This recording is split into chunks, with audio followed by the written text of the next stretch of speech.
Alfred Activism, the new voice of stewardship, why engagement should not be limited to ESG strategies. The idea, of course, is that investors who are not following an ESG strategy could cut risk, perhaps even boost long-term returns if they work with management to improve their operating practices. And here are our panel. Thank you for joining us in today's webinar. I'm Mark Dunn, editor of Portfolio Institutional, and this panel discussion, of course, about alpha activism. We've just talked a little bit about engagement, so I'm going to continue that theme here. Could we just start by introducing ourselves? Jennifer, could we start with you? Hi, good afternoon, Mark. Good afternoon, everyone. My name is Jennifer O'Neill. I'm an associate partner at Aon, and in my role within the responsible investment team, I work with institutional investors of all sizes to help them determine their approach to responsible investment, a core part of which is stewardship and engagement activity. Look forward to today's discussion. Thank you. Good to have you on board, Jennifer. Matthias. Hi there, good to be here. I'm Matthias Lomas. I work at Guy's and St Thomas's Foundation.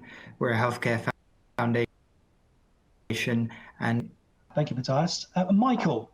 Yes. Hello, everyone. I'm Michael Herskovich. I'm the global head of stewardship within BNP Paribas Asset Management. So representing a global asset manager, investor, and really in charge of the effort towards engagement and voting for the firm. And finally, Peter. Hi, I'm Peter Mennie. I'm global head of ESG integration and research at Manulife Investment Management, and very pleased to be here too. Good to have you with us. Thank you, Peter. Can we kick off this particular session with you, Matthias? Can you just explain what difference engagement has made to the portfolios at St Guy's and Thomas Foundations? Yeah, sure. So good question.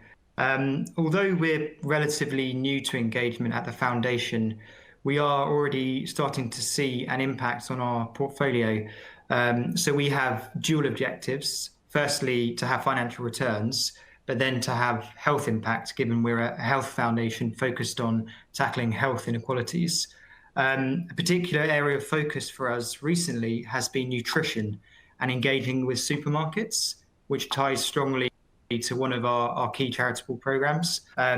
Obesity is a really big issue, and we've seen that with COVID. It's a key symptom of health inequality, and high rates of obesity are linked to low incomes. But we also, in the endowment at the foundation, strongly believe that investors should be concerned about it for economic reasons. It costs the NHS billions, I think 6 billion every year, the economy over 50 billion every year in lost productivity.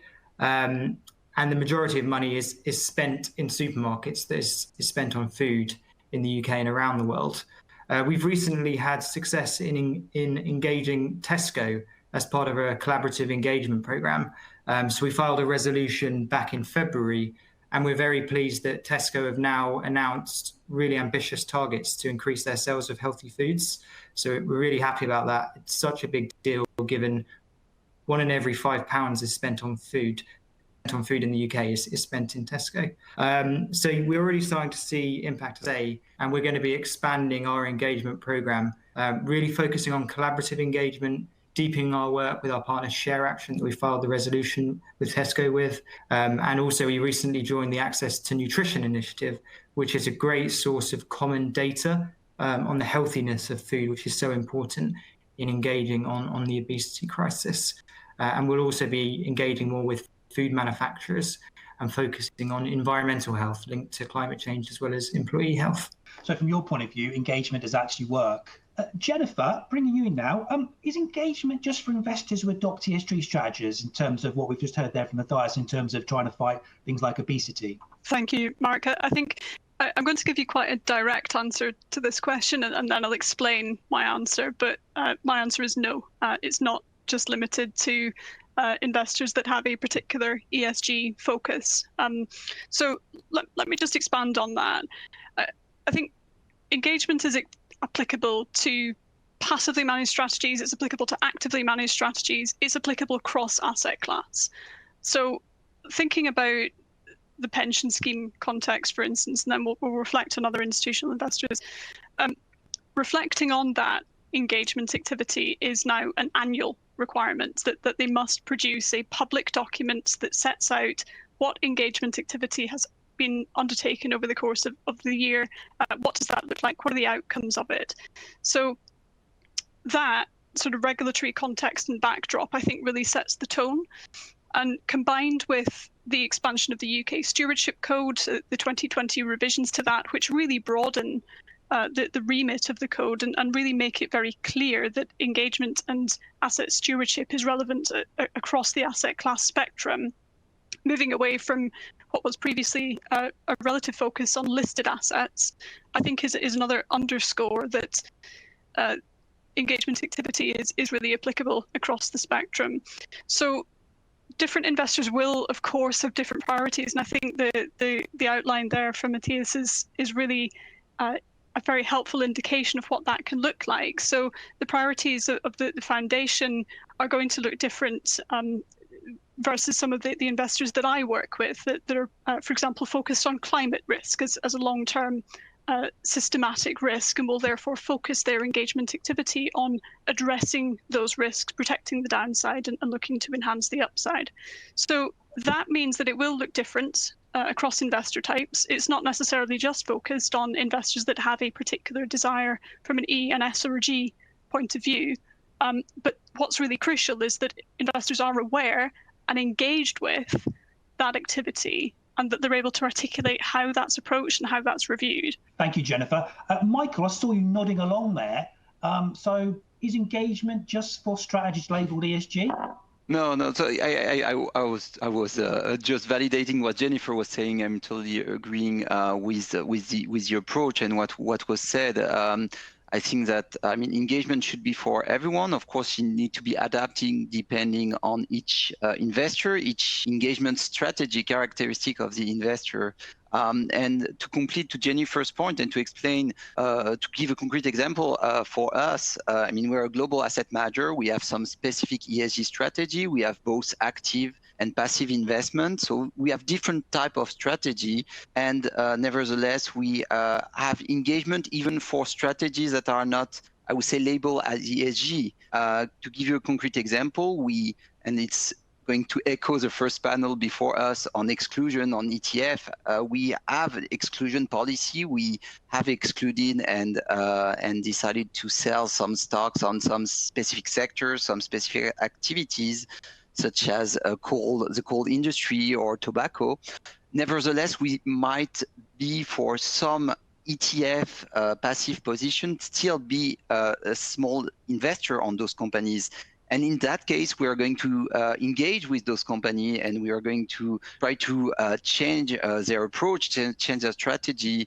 Nevertheless, so it's going to be on small position on ETF, while it's still going to be an engagement that is done. So I think that, and to complete Jennifer's point, I think that's clearly a topic for every investor, and depending on its characteristics, of course, the engagement will be adapted. Thank you very much, Michael. Peter, just bringing you in now. You've got larger investors, such as maybe like hedge funds or large individual pension funds, insurers. What sort of things should they be asking? What should they be discussing with a corporate if they want to improve its profile and ultimately improve long-term profitability? Yeah, so I completely agree with what Jennifer and Michael just said, in that engagement is clearly a critical part of any good investment management program. You've got to, you invest in a company and then you engage with the company in order to improve that company, and that has rewards both in a sustainable sense in giving us a sort of better outcome for the world, as well as in a financial sense in giving us better financial outcomes. And I think probably the agenda on sustainability has really changed now in a fundamental way over the last 2 or 3 years, because so many governments have been accepting net zero targets and have been setting very clear targets. We can see the agenda in terms of how regulation is changing. And so this kind of dichotomy between financial outcomes and sustainability outcomes is sort of starting to disappear, because if a company isn't considering sustainability and they're not thinking about what they need to do, they're really missing an opportunity. So it's almost, it really is, I think, incumbent on nearly all companies now to be thinking very clearly about sustainability, because it will affect the financial outcome they can deliver to their investors. So when I think about engaging with a company on the sustainability issue, I think one way into that discussion, and one way to persuade the companies to be more open and more acknowledging of that, is just to point out how all-embracing sustainability is now. If you think about where the investment opportunities are going to be over the next 20 years or so, there's going to be massive upgrades, for example, to electricity grids in order to service electric cars and so on. And that's going to be a huge opportunity. It's going to need funding, but it's going to be a huge opportunity for companies to deliver on. And you can kind of walk through nearly every sector, and you can see that. The IEA published a major report a few days ago, which I thought was really good as well, looking at the demand for materials and how that's going to be influenced by, for example, the development of EVs. Typically, an EV has, I think, 6 times the mineral usage of a conventional car. So it's changing the investment landscape, and it's changing the financial landscape. So for me, that's the key way you engage with the company. You kind of highlight to them how this is just crucial for you financially as well as for the planet. Thank you, Peter. Jennifer, it's all very good what we've heard so far, but what's needed to encourage a wider range of investors, not just pension schemes, to make their portfolios more sustainable? I think this is a really interesting question, Mark. I work with not just pension funds, but institutional investors of various different types. One of the common characteristics of those investors that I work with tends to be a relatively long time horizon. And I think we can apply this in a couple of different contexts, including to individuals. So perhaps we'll come back to what this means for individual investors as well, in the context of, for example, defined contribution pension funds and having really flexibility to select their own mandates. But just coming back to the time horizon point, first of all, I think what really unifies the desire of those investor groups is a need to ensure that returns are generated over the long term. And that desire for long-term sustainable return generation is really what is fueling the recognition and the adoption of greater awareness and focus on encouraging sustainable business practices, trying to avoid that focus on very short-term corporate outcomes and focusing on how that connects to the longer-term context. So I think there are 2 things there. One is around how those practices come together over a multi-period time horizon, and secondly, what is the transparency regime around that? So, for example, a lot of the shareholder resolutions that we've seen being talked about recently connect to greater disclosure at company level of how the company is considering issues like climate risk in its systematic business planning and oversight and management. So those transparency initiatives and desire for disclosure help those institutional investors to understand how sustainable that company is, and therefore, does it have a part in my portfolio? So when it comes to the asset manager context, managers that have a very comprehensive, thorough and detailed framework for addressing those issues at company level are going to be coming to the fore relative to those that perhaps aren't quite so advanced in that space. So succinctly, time horizon and transparency. Thank you, Jennifer. And Michael, when you meet an institutional investor, an asset owner, a new client, and you're trying to persuade them to take maybe a more sustainable strategy, I mean, how does that conversation go? What is it you say? Well, first of all, I mean, quite often clients go to us because they see us as a sustainable investor. So I think that the position of the company has always been to position ourselves as sustainable, and to position ourselves as sustainable not only for the benefit for the planet, for the externalities that we will create it, but really believing that being sustainable will be positive for our clients, for performance-driven consideration. I think it probably sharing all this belief, I hope so, but really believe that the financial interest of our clients, we're asset manager, we're managing money for our clients and the interest, and the economy at large will be beneficial if we are incorporate responsibility issues. So that's our speech, that's our belief. That's not just a marketing purpose. That's really our strong belief that we should do both, and we should manage money to generate return. And by doing so, we need to incorporate a sustainability factor into investment decision and stewardship. So what has been, I think, great is we've seen clearly more interest from clients on that ground, RFPs, through demands to look more carefully of this approach and having more conviction, I think, for more and more clients that that sustainability is important, not only for the externality, as I say, but for financial returns. And of course, I mean, Jennifer has mentioned it, there is an important regulatory push. NGO and other stakeholders such as NGO are playing a huge role towards pushing the industry to being more sustainable. And I think that everything is going on the right path for that purpose. Thank you very much, Michael. Thank you. Matthias, if we turn to you, you started by telling us about some of your successes in your engagement strategies. It's interesting what we've heard here about returns and things. I mean, have you seen through your experience that there was the potential to drive higher returns from a good engagement strategy? Yeah, I think, again, picking up on some of the themes here that we've been discussing and what Jennifer said about the long term, I think with health, we really do see that in the long term, it totally makes sense from a financial perspective that there will be an impact on returns. So we think that, I mentioned we have these dual objectives of financial impact and health impact. We think there will be crossover there. Health is a really huge systemic issue. It's arguably the biggest issue behind climate change, at least one of the biggest. It's not considered a key factor by ESG investors. But if you look, for example, at Tesco, we think in the long term, their returns are more protected now because they're moving ahead of significant headwinds. And it's analogous to climate change, again, because there's increasing regulation. In fact, in the last 6 years, there's been more sugar taxes than carbon taxes exist in the world. So regulation is a big headwind. Consumer change, consumers are demanding more healthy food, and they're only going to increase that demand because of the huge effect of the pandemic and the link between obesity and dying from COVID.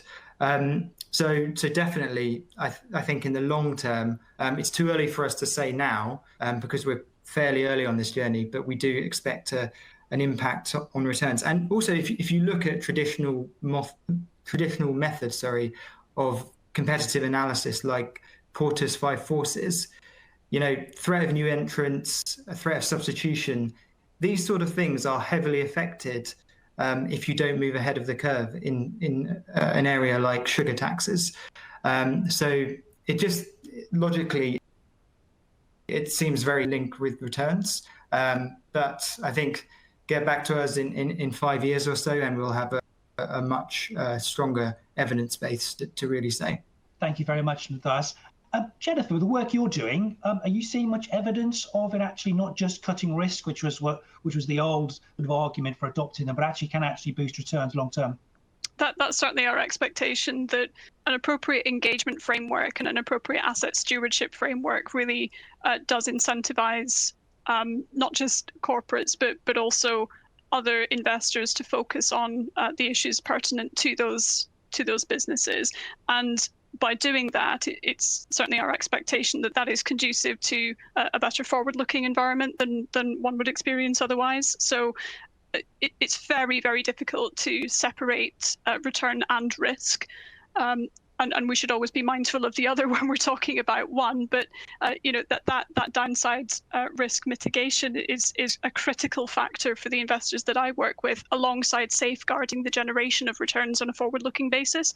So that's certainly our expectation, that by having an appropriate stewardship and engagement framework, that is conducive towards building those two things. Thank you very much, Jennifer.